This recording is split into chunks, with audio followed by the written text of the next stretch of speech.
Welcome to another live episode of Halftime Adjustments. It's your host, Eddie Arnell, my man G Wit, Mr. J. Tighten up, baby. Lou. Tighten up, baby.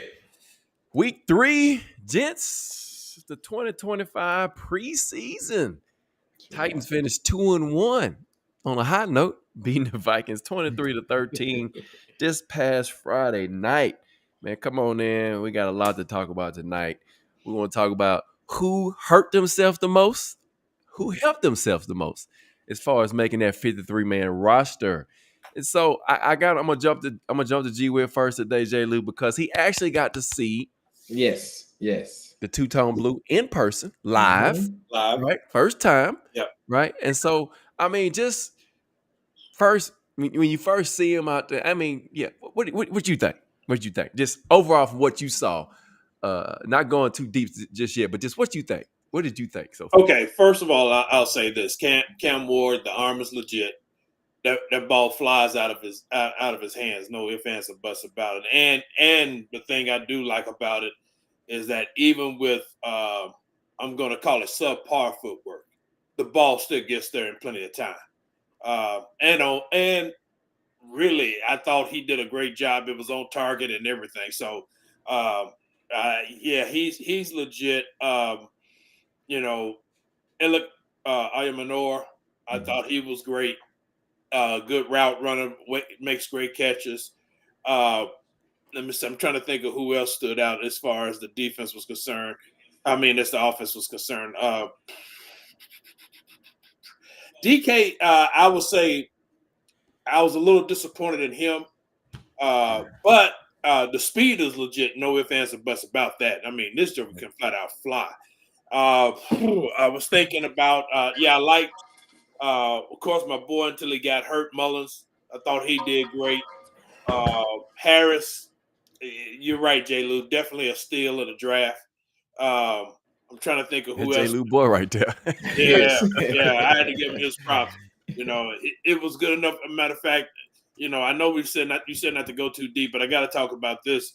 When that phantom pass interference call they called on him and then picked up the flag, seeing it on TV made the referee look even worse because actually he pulled a veteran move. He grabbed him on the body of his jersey with his inside hand, so he didn't impede his progress. And plus the ball was out of his range anyway. So I thought it was great. He was in great position as far as defense was concerned. And I'm trying to think of who else, but Cam's legit. It's going to be interesting to see his adjustments to the regular season in that first game, because the one thing I will say I noticed about him is he is his football intelligence is really off the charts. And I'm interested to see how he will make adjustments in the game against Denver. Yeah, it's like I said, man, and I know that, I knew you would have some good insight because, you hadn't seen him live yet, and I know you were excited to do that. And so glad you were able to do that, man. But, man, appreciate Will joining us tonight. Dion, man, the infant human, Eddie Gray, what's going on, my guy? Rodney Gaddis, Ken Lou in the building.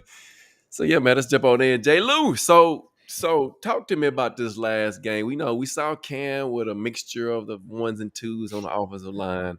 What kind of stuck out for you after this week?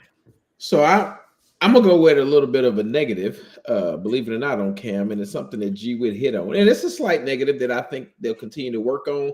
But we mentioned last week that a couple of the experts had mentioned that Cam had arm arrogance.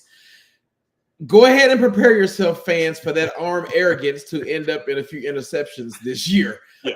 And simply because until he gets his feet work where it needs to be. There were several throws that you can see you're going to have some good DBs that's going to be able to time him by him throwing off the back foot. But I think that comes with experience. I mean, he's been able to get away with it in high school, been able to get away with it in college. And I mean, you've heard him talk about stability a lot. I think that the footwork is something you see next year, the improvement on it. I don't think by the end of the year, you might be able to see it fine-tuned. But the pocket presence, man, it's still, I think the sack, he finally got sacked in preseason. And I think that sack was one of his, he rushed pressure when I think he would have been okay.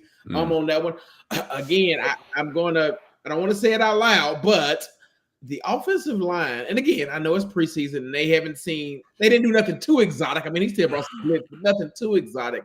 But they're holding up. And again, we are at the point where we just want the O-line to be average. If the O-line is average, what kind of quarterback play can you get? So I thought, I was a little worried about what you would see from that group, given that we knew that they were down 3 starters to start that game with three of the starters sitting down on the O-line. But I thought they did good. Again, one other negative, and we've seen it 3 games in a row now. The offense has got to find a way to stop going 3 and out on the first drive. That second drive of a 14-play, 90-yard drive, methodical drive, is what you should start the game off with. At least start the game off with at least 5 or 6 plays of getting the first down. But I don't think any of these games that we played, I've already seen that bad habit of putting the defense in a bad position, because we're not winning the field position because of us starting backed up so far. So I think that's something that they've got to. I wouldn't be opposed at the first play against Denver. You come out and play action and throw a bomb. Do something to try to just get you going, because, I mean, I know you don't want to be predictable, but everybody knows you're going to try to either run the ball, or another thing Cam's got to work on is screen passes and passes at the line. I think his accuracy can be a little bit improved on those. I think he's a tick off, which is causing the receivers to be a little slow. But they've got to figure out something in this next week and a half, getting ready to kind of get off to a faster start on the offensive side of the ball. I will say this, and we mentioned it, I mean, probably since the beginning of us coming back on 2025 after we saw Cam, is that we're going to have to ride with the highs and the lows, because he's going to make some bad throws. We see that, because, again, that arm arrogance and that footwork is going to get him in trouble. And I mean, he even says it. He said it himself. He's trying to figure out what he can get away with. Right? Yeah. And that's what better time to do it is in preseason. Figure out what he can and can't do. But again, he's a young quarterback, first time starting in the NFL. And we're going to have to ride the wave. He probably 1 week can go 400 for 3 touchdowns. Next week, go 250 and 2 interceptions. Yes. So, we just got to ride that wave. It's going to happen. Yeah. And so one thing I will point out as well on that second drive, which I thought was, like you said, J. Lou, was probably one of the best play calling scripted plays. Man, he was still on script, right? I thought it was very well scripted, and the fact that just like on that sack on Cam in that previous, no, that was the same drive, but when he got sacked, just like he rolled out on that play. Now they had a penalty on the play, but Chestnut leaks out of the backside of that formation. He looked, I mean, that just shows you again his awareness, his pocket presence, that he saw him coming back across. He had to go back across his body because it's coming from left to right. And so, again, those are some of the good things you pointed out, the negative, his footwork, and then, his arm arrogance is going to get him in trouble. He's going to have his issues. I mean, but, the thing you like about him, and again, he has a very calm presence in the pocket. He definitely does not panic. Even on that sack, because the right guard got beat. So, he had to step up and everything. And even with that, there was no panic in him, trying to do something extra. He just went ahead and took the sack and got down. So I like his presence in the pocket and knowing what to do. Again, football intelligence, I think, is off the chart with him. I really like the way he plays. Again, I know it's preseason, but even in preseason, you can see the calmness he has in the pocket, which is unusual for a rookie. Yeah. Even in preseason, you see him panic a lot, and I never saw any panic in him at all. Yeah, Eddie, you're right, man. He said he has the ultimate belief in his arm, but he makes great decisions. Yeah, yes. You're right. He his calmness, his pocket awareness, and you see it all. And like I told you, G, which you can't really explain it until you see it live. You see it live is a little bit different than seeing it on TV, because TV they kind of showing the pocket, but they showing the whole everything else going on. But you can actually see how calm he is and how steady he is inside the pocket. And so keep it on the offensive side of the ball, J. Lou. Who helped himself the most, you think, after this Vikings game? So I think that O-line. That's what I'm gonna go with some depth there. like and I know we'll get into that. 53s a little bit later, but I think there's gonna be some surprises there. I think that Oli Udoh, I think that's your swing tackle. I think, even though we just mentioned him getting beat, I think Blake Hance has played himself onto the team. I think Rupchik. Oh, we'll get into that. We'll get it, yeah. I think that Chestnut. Now, again, the injuries play a small part in that, but I think Chestnut has made it to where I think that running back is pushed down the waiver wire just to kind of scout now. I think they feel comfortable going in next week if they have to go with Chestnut as the 2 and bring one of the guys up from the practice squad that I think will be on practice squad. I think they feel comfortable doing that for a game or 2 as opposed to going out and bringing somebody in off the street, because I thought that he showed. I mean, we know he can pass block. We know he's a special teamer, and it's something different about him running this year. We always say he's the preseason darling the past couple of years, but it's something a little bit different about him running this year. So I think those are a couple of positions where I think those gentlemen have helped themselves out over the entire preseason time. Well, when you see what happens when they draft in your position. Yes. How that motivates you. I'm not saying he was motivated at first, but I agree with you, man. I thought this is probably the best we've seen him run in his 3rd year this year that he's been here. Jump cut. He didn't have all that at first. No. He's jumping over people. He was north and south. Get downhill. So Eddie, I'm gonna come to you. Eddie Gray says Van Jefferson. We'll talk about that. And then Rodney says, "Do we notice they had someone else calling plays on offense?" You're right. I don't know if y'all knew that or not. But Holtz was calling plays some in the game too. Callie wasn't calling plays the whole game. So, but go ahead, G. Will. No, I was gonna say, and just piggybacking on what Jay Lou said about Chestnut, you could tell how his stock improved, because you notice even before Mullins got hurt, they were actually bringing Chestnut in on third downs. Yeah, and using him and catching the ball and pass protection and everything. So yeah, I think he definitely has played his way onto the 53 man. And like you said, with the injury to Spears, I look at that. If hopefully Mullins isn't hurt too bad and can get out there and still play and everything, because I thought he ran well as also. I will say this, and I know you guys have been harping on QB2 and everything, but I think they're going to stick with Allen, man, as far as QB2. I don't see them going outside unless somebody, because I hadn't seen anybody else out there because who's out there that's going to make a difference, I think. And and again, like we said off camera last week, no risk it, no biscuit, Jameis Winston. I knew Jay Lou, that's why he was looking like that. I'm just not with that, So my whole thing, in all honesty, I think QB2. I thought Allen did a good enough job to merit that right now. And just, if nothing else, just for the beginning of the season, I think he manages the offense well. He's the only problem I see with Allen is he really can't throw an out, at all. He's good, I think midways and all that as far as that's concerned, but his out passes are really slow, and he gets picked off a lot. But other than that, to me on the O-line, I would give you credit about what's his name, Udoh. I played as well in there, but other than that, I didn't see any real surprises on the offensive side. What? Just one thing, just to keep in the back of your head to Tuesday.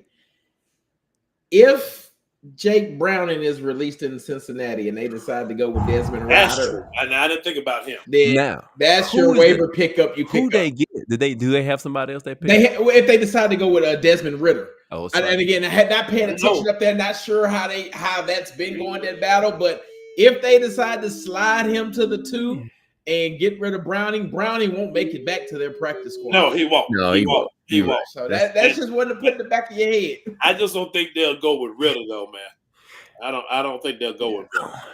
I don't know. You know what? I don't even know why I post his comment up here for us to see. Derrick Henry gets cut by Ravens. Do we bypass him and still go to our current players? Just asking for a friend. You're funny. You're right. I just put it on there because you're funny, man. Appreciate you, bro. For real.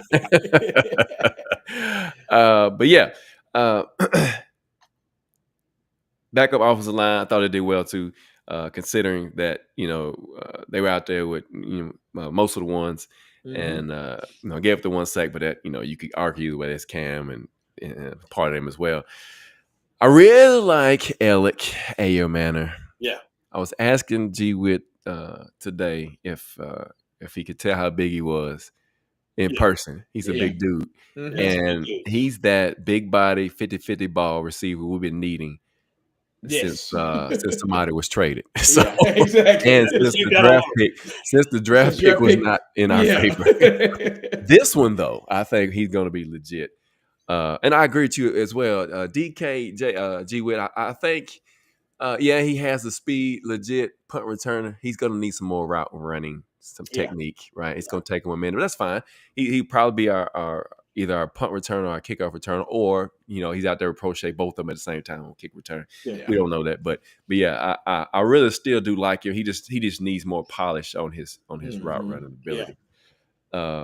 Give Cali, like I said, credit on that second drive that he had a good mix going and did very well calling those plays. Now, let's talk about Van Jefferson, because I didn't know he had those wheels. I didn't either. Now, that surprised me. I was really shocked, J. Lou. I was shocked that he had a juke move. You know what it was? It was Friday Night Lights. He used to playing in Nashville on Fridays from his high school days. Hey. So he just went back to that. I mean, he put a move on him and he was gone. But he heard the noise all week that Titans Twitter had already cut him. Man, they cut him last week. He's the one that by the middle to end of November, if Alec Ayomanor continues his trend up, you see him take splits away from him. I think that's when he'll get off the field. But I mean, Van Jefferson again you like that they got some veteran, and again, these are 1-year deals, that they got some veteran wide receivers around to help bring we know this ain't the skill group that Cam needs to go into the future, but these are some good veterans who've seen a lot of ball that can help him bring him along through the season. But when he put the juke move on and was gone, I was like, oh, that's a touchdown. I think everybody in the stadium was shocked. We were, because I was, in all honesty, I thought he was going to get caught, really. When he put that move on and he broke free, I'm like, hey, he's moving. I thought he was going to get caught, but he ended up outrunning everybody. So I'm like, okay, he still got some wins. But going back to what you said about him, I think the fact that, again, all the noise that he heard, forced him to really focus and get out there and make some moves. And plus the fact that when you look at it, even though Tyler Lockett played a little bit, they kept him out there. So, it's like, you got to prove it. It was going to be his prove it game. So I thought he did well. I thought he caught the ball well. The one thing I will say, and again, going back to Cam, I thought Cam ball placement, even on his regular throws, man, is just really phenomenal for a rookie.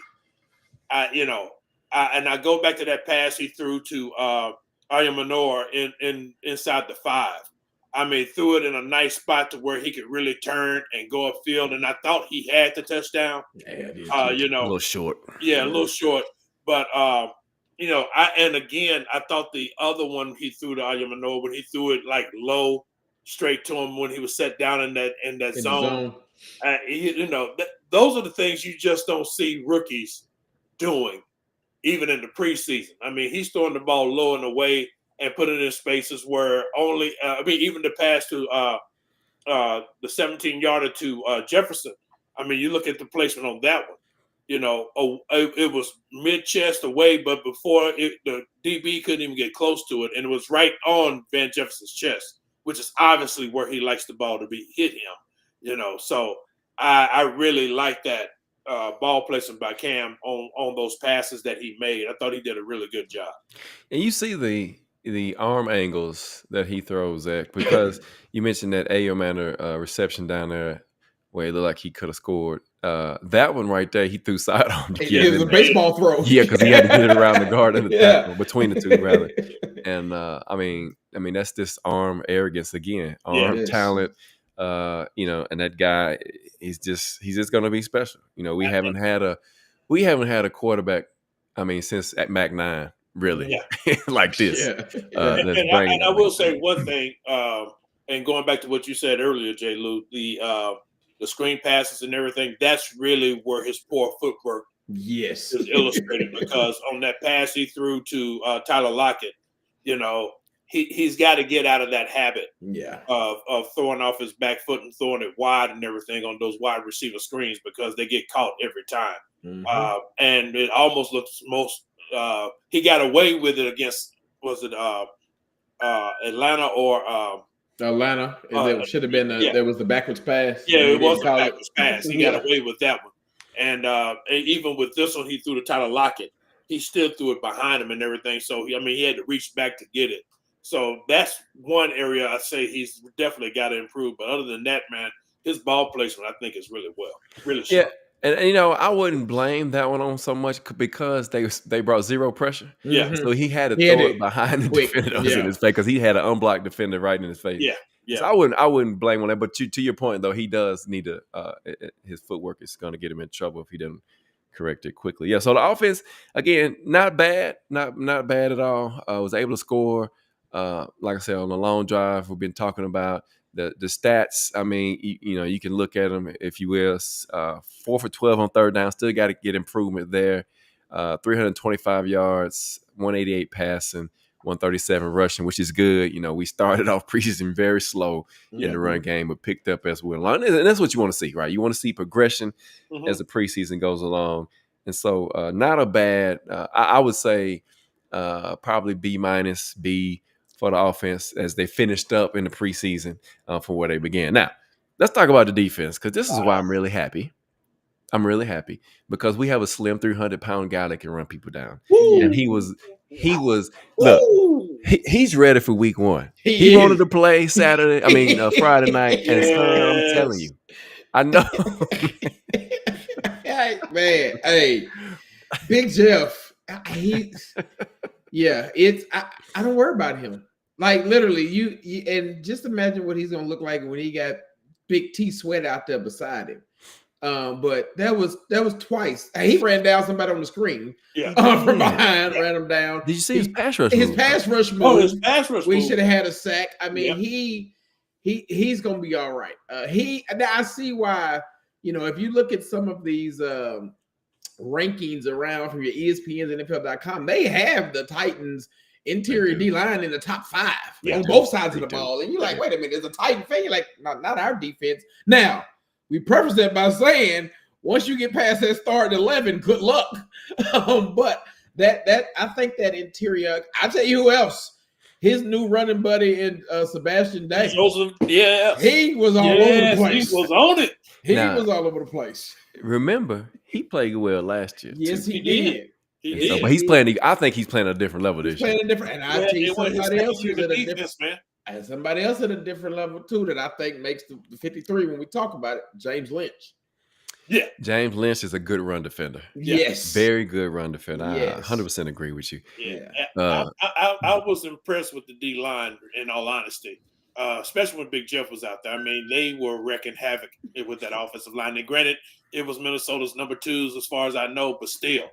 They were giving them the blues. Really, I can't wait to see, because the starters is definitely Big Jeff, SJD, and T Sweat. So it's going to be interesting to see how offensive lines the interior of offensive lines can handle, because we hadn't seen T Sweat yet. And I'm looking forward to seeing him and seeing how he handles, especially going up against these centers, and especially with it being his second year in the defense, with him being in better shape this year than he was last year, not being a rookie this time.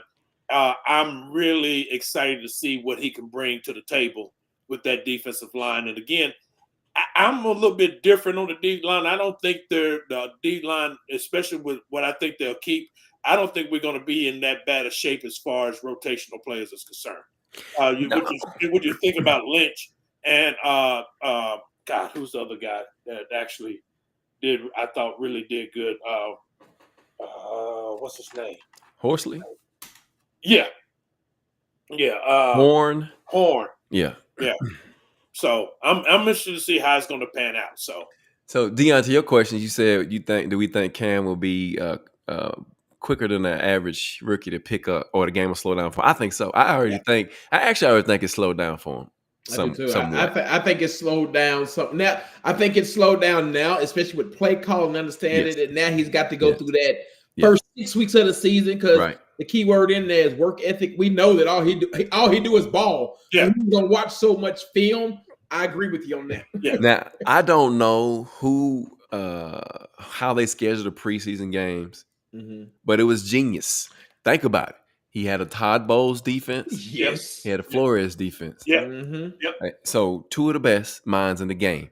Genius. That's all I was saying. And the Todd Bowles defense came on a joint practice. That's right. Well. So he saw a lot of stuff that week. Yeah. Eddie Gray talks about Mullins being a LeGarrette Blunt. He talks about he gets that type of value. He could be the next Titans back. I'm not saying he can't. I think he's going to be another steal for us in the draft. Nathan says Lynch continues to impress. And that is Darius. That's your 97, man. 97, yeah. And so Dion says a slim 300 pounds is kind of an oxymoron. Well, it is. But if you watched them on TV on the sideline when they were interviewing him, look at him. 300 plus pounds, and the Joker is solid muscle, man. Now, and I know, sitting up in the stadium, but J. Lou, please tell G. Witt and all the fans here that 300 pounds, he almost got some abs. Yeah, he does. Like, man, it's like TV doesn't no justice. Him and J.C. Latham, when you see them up close, you're like, now that's to your point, Dion. 300 pounds. They don't look like 300 pounds. No, that's what I'm saying. It's amazing. Big Jeff looked like he should play DN / linebacker. That's why he's gonna be playing. He's gonna play DN. But still, man, that's man. That defensive line might wreak some havoc on some people, man. Especially with the way SJD is playing, man. What he showed last Friday night. I'm like, this might be a little bit scary with this D line. He said maybe the right term is lean 300. Lean Okay, 300. I go with that. Okay. I go with that, Dion, man. Just for you, my man. Just for you, brother. Lean 300. Well, the run defense has ever since Tampa Bay. The run defense has gotten a little bit better, G. Witt. Now, it's not. I'm not saying it's the best. No. I'm agreeing with you because Gray. I was gonna get to that. So go ahead. And I'm not. I will say I'm wrong 1 million times. It don't hurt me at all. I think Cedric Gray has surpassed James Williams. As of last week, and Cedric Gray is a heat-seeking tackling machine. Yes, he is. I mean,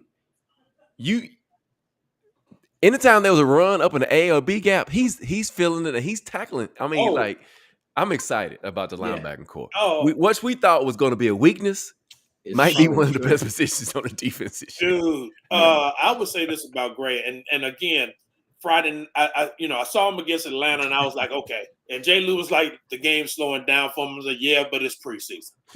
But I saw what I saw of him against Minnesota.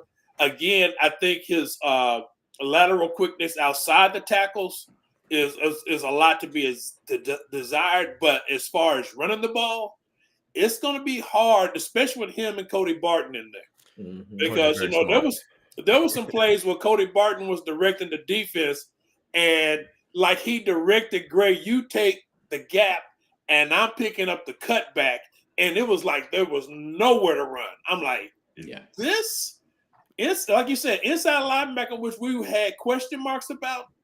It might be better than we thought, and it might be a lot better. Than we thought. And I'm interested to see how it's going to work in the regular season, because again, it's going to be a much faster game. So I'm interested to see how great. But he does have the advantage. He played a little bit last year. He did. So I think that's what everybody keeps. Like, he played a little bit last year, but he missed an offseason, and he was already think about it. When he was drafted, we was like, that's our green dot. That's everything you heard about him. Now that you take it, I mean, you feel comfortable if, something happens to Cody and he has to wear the green dot. Mm-hmm. But with Cody Barton is a major upgrade from what we had last year. And I think that veteran presence alone is helping settle those two young guys where you got Cedric Gray just out there playing ball, playing linebacker, and he is mine that I think it's going to continue to slow down for him in the regular season because it's a natural position. He's healthy, got to go. And what you always say, G-Wit, he basically had like a red shirt year. Yeah. He still went through NFL practices, watching film the whole nine, just couldn't really participate and play. Now you see all that, and I think he's got it up here mentally. He's putting that together on the field. And you're right, Ed. Since the second preseason game, somebody put it in the comments. He's almost taking handoffs on certain reads because he's reading so quick. Yeah, it's really, like you said, I thought after the first game against Tampa Bay it was going to be Williams, but these last two, I think Gray has surpassed him. But the bottom line is Williams is going to be in there because Williams has some definitely transferable skills, and I think what we might see, quiet as kept, you might see Denard do some mad scientist type of deal on this defense because James Williams can literally get out there and cover. Mm-hmm. And you might see him, instead of bringing another strong safety in, keep Williams in there. And, man, that might make for some really dynamic defensive structure for Denard Wilson. Man, that's going to be tough to keep Kevin Winston off the field. I know. And I think what it does, in all honesty, it gives them a good opportunity of bringing Kevin Winston along slowly. Yeah. No, I agree with you. And, and it's more versatility and the fact that, some teams like to pop the surprise runs on you. Yeah. And when you go, your diamond nickel package. And so with James Williams, to your point, able to stay in the game in those situations, now you got better tacklers to address that. Brownlee Jr. Brownlee Jr. had a little suplex. He brought out some WWE. I know Jay Lou was happy about that. Hey, what I always say, I'm good for at least 1 or 2 good 15 yards a game. That's what I wrote down. I said 15. I said Brownlee Jr. 15. So be prepared. I was so upset about that play, man. I was so upset. Now, especially after they showed the replay, man. I'm like, dude, what do you want him to do? And because it was third down. So you don't want him to do them on third down and not get off the field. But, every now and then, a 15-yard ain't going to be bad. I know. To set the tone. Well, again, and the thing about it is, even when he came off the field, man, you didn't see nobody jumping on him telling him.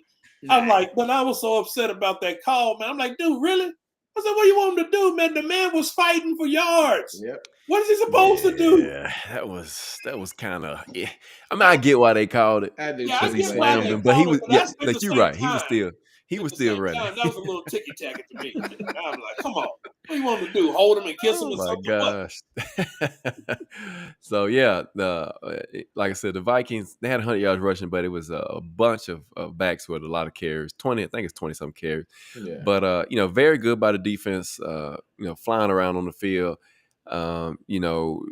It's just going to be tough. It's going to be tough to make this roster.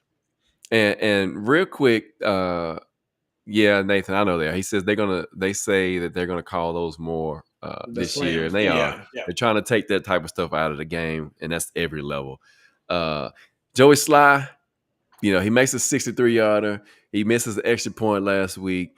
I mean, consistency is the thing with him. If we can just get him to be consistently good, we'll be all right from that standpoint. Johnny Hecker, though, he actually punted well. I'm gonna trust Bones. Bones said he said in the press conference this week, he wasn't worried about either one of them. The missed extra point, he blamed it on a sudden change. He was like, you don't get to practice that. And it was a sudden change, and we rushed it with the snap and all. And he was like, I'm not worried about Hecker. And to his credit, they came out Friday night, and I was like, okay, I'm content right now with special teams. I did notice that Sly on the extra point, he did change how he kicked it. Because the one thing I think Bones is working with him on, you're like, dude, you ain't got to try to kill the ball every time. Nope, exactly. Just take your time and make the kick, and you ain't got to try to kill it. I mean, because really, when you stop and think about it, look at his kickoffs, man. His kickoff, he's kicking the ball with one step. One step. One step. That's a big leg. Able to make it reach the end zone. Yep. So the dude is jacked though. Yeah. Now, as far as his aiming, dude, if you're gonna try to kick it in the zone, just kick it down the middle. Yeah. Don't try to aim for the sideline, because kicking it out of bounds just makes no sense to me. Rodney says, what do we feel about Snead maybe being back for the first game? I think it's great. Now, if he doesn't know, I think our secondary is okay. I think we got some young guys, and we're gonna talk about this roster in just a minute, that are gonna contribute a lot. And I think the depth, again, this is another one of those positions at the beginning of the season, toward the end of last year, we were like, hey, man, they got to do something to the secondary. And they did something to the secondary. They did.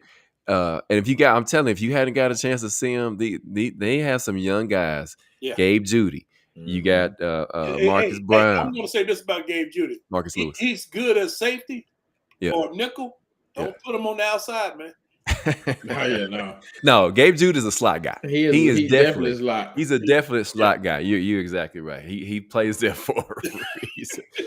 But so special teams, offense, defense, very well. I thought in the preseason we saw progression each week. So now here comes the fun part.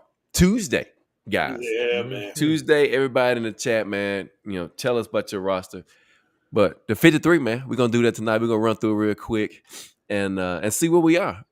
Let's start on the obvious, right? So the obvious, we'll start on offense. Obvious quarterback, Ward and Allen. Yeah. Yes. Okay. Cool. Yeah. Running back, Pollard, Spears, Chestnut, Mullins. I got 4. Okay. All right. Now, this is where I know Eddie Gray, and I know you guys. Here's the receivers.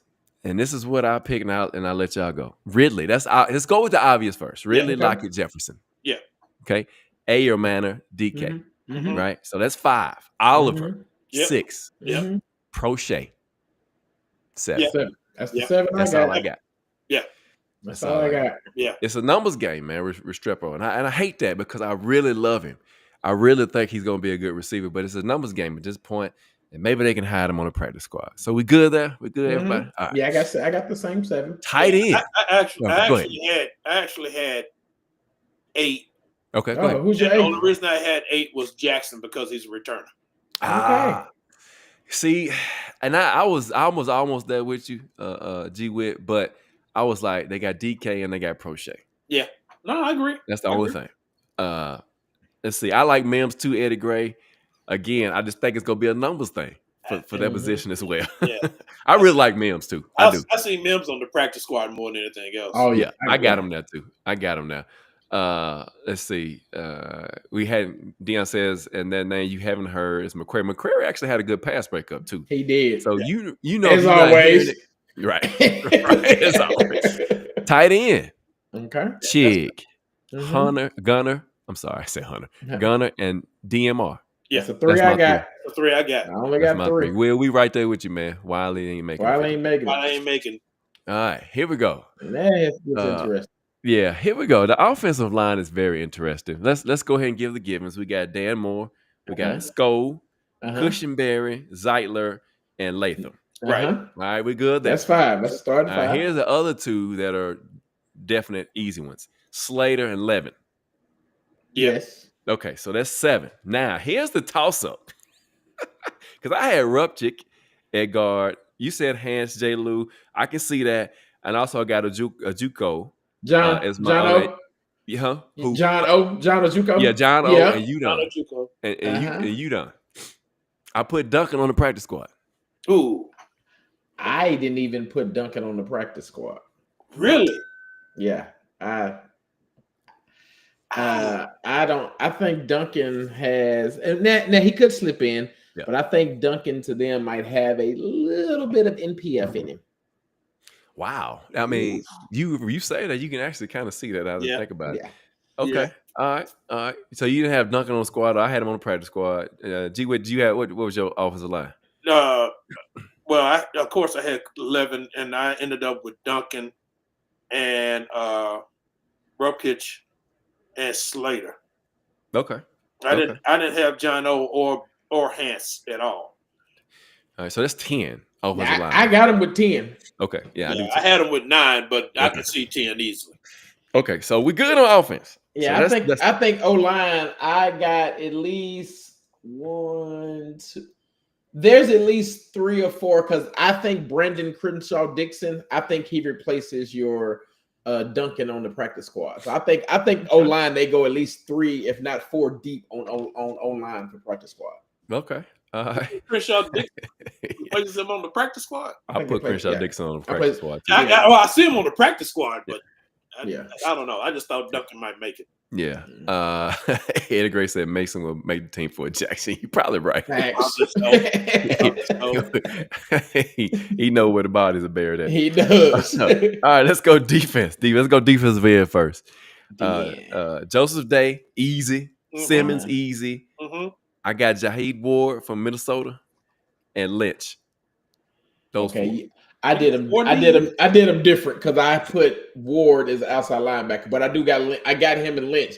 So if I go D line and I just go interior D line, I had Simmons, Sweat, Day, James, Lynch. That's my 4. I added a 5th. Just in this 5th, I put an asterisk beside because I feel like it's a roster spot until the waiver wire. But I just went with Joe Gaziano because I was like, toss up one to pick for him. But I think I think the 5 interior linemen like that, I think whoever's in that 5th slot is probably don't need to have their nameplate put in permanent. Yeah, because I had the same, of course, the 3, Dave, Sweat, and Simmons, and I had Lynch, but I also had Horn. See, I had 5 interior linemen. I put Horn, Isaiah Rakes, and Cam Horsley. I think all 3 of them I think they're good practice squad guys. I got Rakes on the practice squad too. Yeah, I had Rakes on the practice squad as well. Yeah, and Horsley. Okay, all right. I'm talking about Sweat. So let's go linebacker. Again, this to me, this one is funny too because of the numbers. If you look at the roster, the numbers are really weird. Because here's the thing: Draymond Jones, not only is he listed as an outside linebacker, he can play DN as well. Yes. Also, you got to think about Arden Key, same way. And so, that position right there could be a little bit lower numbers. But let's talk. So, weak side linebacker, based on the defense they have, so it's a 3-4. I got Draymond Jones and I got Harrell at the weak left side linebacker. Harrell. No? I got him on the practice squad. Do you really? I do too. Wow. Okay. I know why. Because of Ali Gay. I got Ali Gay on the practice squad. Do you really? I only went with 4. Again, to your point, what you said about numbers, I think 3 are guaranteed. And if I go all outside linebackers, I go Arden Key, Draymond Jones, and Femi. My 4th one was Jaheed Ward. But again, like I said a few minutes ago, I think outside linebacker is one. That last spot will be a waiver claim to see what you can get. Okay. J. Lou, I had the same thing. Okay. Yeah. What about Asamoah from Minnesota? I put him as inside linebacker. He's my 4th inside linebacker. Yes. Okay. Exactly. I got him there too. Okay. Gotcha. All right. So we got Jones, Key, Femi, Barton, Gray, and Williams, and Asamoah. Yeah. That's 7. 7. Okay. I got 8. Actually, 8. Draymond Jones makes that 8. Yeah, Draymond. I put Draymond Jones in the linebacker thing to make 8 linebackers. Yeah. That's what. Okay. That's the way they got him on the website. So that's when I left him at linebacker. And who'd y'all have on the practice squad from linebackers? I have Harrell, Ali Gay, and Harrell. Okay. All right. I had Harris, Gay, and I thought about either Jacobs or Lynch. Okay. Blake Lynch. Okay. The guys we just signed. Yeah. Okay. I'm with you, Nathan. I think we need something else outside linebacker too. I totally agree. Yes. Now, I will say this. I forgot to say during the defensive part. I thought Femi played pretty well in this last game. So when you look at Femi, when you look at his stats, he's like ranked 11th in as far as rookies against rush. He's doing a good job against the rush. His pass rush, I think if you've listened to them talk about rushing together, he's forcing everything inside when you hoping that rush is coming up the middle. That's right. And that's the thing I was going to say because I noticed it against he played both in all 3 games. He played it differently. They had him playing differently. Yes, and I thought especially against Atlanta, like you said, it was more contained and anything. And I think he did the same thing against Minnesota. Yeah, he was in there. His whole job was really, and I think they were doing that. They're doing that purposely to get him used to actually functioning, rushing the passer, but making sure you keep an eye out for the run. So I just think that's what they're working on with him. So definitely, he's going to be probably your 3rd outside linebacker, really. But I think that's the main thing they're doing with him. They're trying to keeping him learning the game from that position. Gotcha. No, that makes sense. He, like I said, I thought he played pretty well, and like you said, they got him working on certain things each week. So DBs, to me, DBs are, I'm gonna say it's easy, but we'll see. So of course, let's go with the givens. We got Snead, Brownlee, McQuarrie, Baker Jr. Yeah. I know we're gonna have a disagreement on Judy Alley, Gabe. Nope. I got him. I got him as a nickel. Okay, all right. Marcus Harris. That's my 6. Yep. That's my 6. That's my 6 corners. Yeah. All right. Safety, Hooker, Xavier Woods, Quandre Diggs, Winston Jr. Yep. And I got Mike Brown. You got Mike 5 Brown. safeties. Okay. I got Mike Brown. And that 5th one over Julius Wood. Yes, I put him over Julius. And it just came down to special teams. And both of them were great. Yeah. Both of them were good at special teams. But Mike Brown being familiar with it, that was just a toss-up there. Yeah. Man, well, we'll see. We'll see what happens on Tuesday. We got the first spot in the waiver claim as well. So, is that J. Lou? Is that limited to one player, or is that just limited, or they could get whatever they want? They can get you have the first waiver claim on every person that comes available. So they can get as many as they want. They can get as many as they want up until week 3.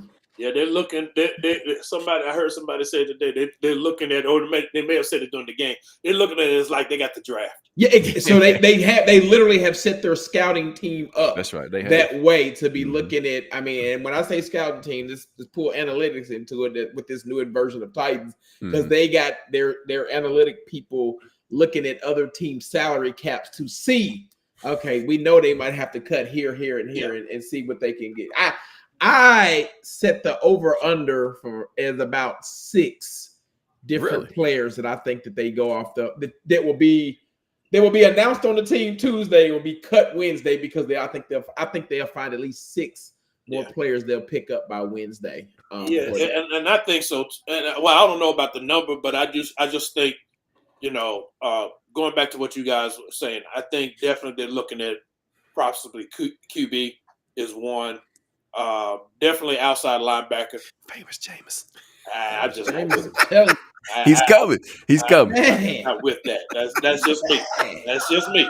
Jameis is coming. Because I will agree with one thing. It's always feast or famine with him. It is. You need some entertainment value. Hey, it'll be some of the best locker room interviews you ever had. Man. He even showed last year, hey, look, when he was with the Browns, man, he had his games where he just flat out balled. Sure did. And then he had those games you're looking at him like, good Lord, what are you doing, man? So, it's feast or famine with him.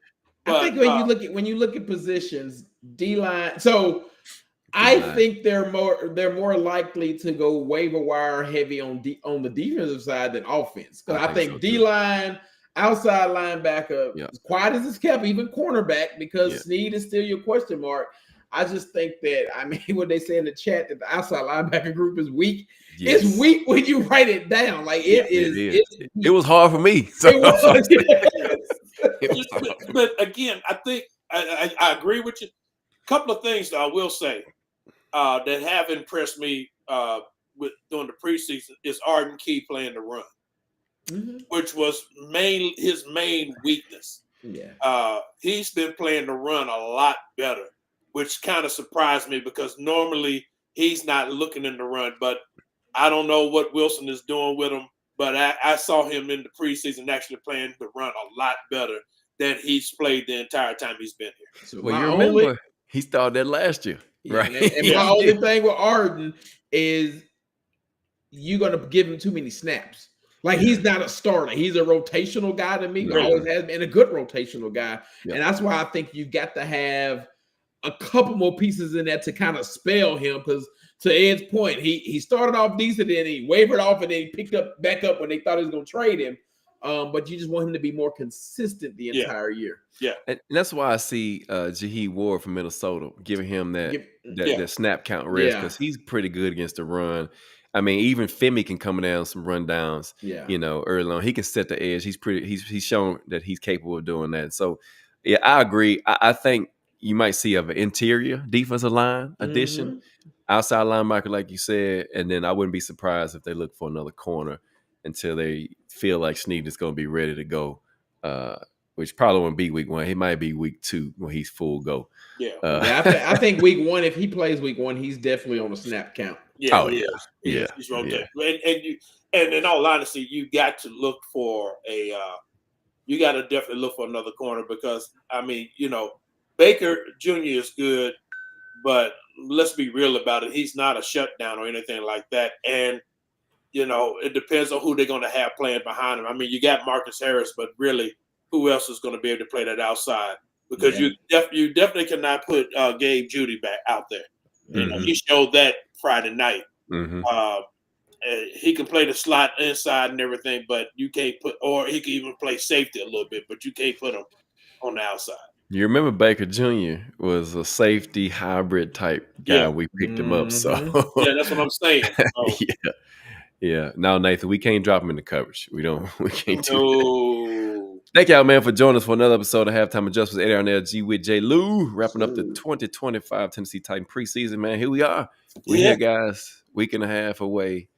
A little bit of almost 2 weeks full away from week 1 against the Broncos on the road in Mile High Stadium. Bo Nix and company with that stingy defense. It's going to be a tough test for the Two-Tone Blue with the youngsters. Cam coming in, offensive line, young as far as playing together. Or JC's, second year. Dan Moore is his 5th year coming up. Zeitler's the old crafty veteran. Peters in his third year. Corey Levin, I think he's in year 6 or 7. Or Cushenberry if he doesn't play. But it's going to be a tough game. Plays. Yeah, he plays. This is year 6 for him. So he should be back. So, and they, I don't know if y'all probably saw it. Busting with the Boys was talking with Ben Jones, and he was talking about how important it is to have that relationship with your quarterback and your center, because they on the same page as blocking assignments and blitz pickups and things of that nature. So that's really critical. Cushenberry can come back. I can tell you this, and you only saw that Cush did the same thing Friday night that he did in Atlanta, and I was there early enough to see it. But he went through all the warm-ups with the ones that was dressed. You can he looks like a center. No knock on Corey Levin, but you can tell a difference from an anchor standpoint when Cushenberry's in there. Cush is a big dude. He is a big dude. So you definitely are. He's trending in the right direction, which is a good thing. Coming off that Achilles, so you would, and I mean, let's just be honest, it's a revenge game for him, because I mean he started in Denver, so you want him back to definitely help bring Cam along. But I will say this, as far as Levin is concerned, you feel good about him being the backup. Yes. You definitely feel good about it. He's able to cover and do the thing. You just miss. You go, like you said, with Cushenberry, you have that anchor. Then also you have the athletic ability as well, and you don't know how that's going to be affected coming off an Achilles as well. Pushing off and everything. Right. It comes to pull it. All right, man. Again, thank y'all for joining us tonight for another episode of Halftime Adjustment, man. If you haven't signed up for the channel, man, please do so. Turn on that notification, man, so you'll know we go live. You can check us out, man. We're also on Facebook and Twitch as well. You can check us on those platforms, man. Again, thank y'all for the comments and questions for the show. Let's see, we got one more comment down here. Let me jump back over here. Let me see. Dion, my man. Dion said, has Ward had a chance to work with Cushenberry? Only in practice, my boy. Yeah. Only in practice. Team practice and pregame. Yeah. So that chemistry has got to come to fruition as well. Again, thank y'all, man, for joining us. Check us out, man. We might pop up this week talking about the 53, and we'll get information when that comes out. But again, Tuesday, we'll see what that looks like, and we'll jump on one of these days and talk about that final look, and then going into Denver week 1, we'll come on and talk about that a little bit more. So check out, be looking out for the information for the next show, man. But again, we appreciate y'all supporting the show. Halftime Adjustments, man. We are out of here. Peace.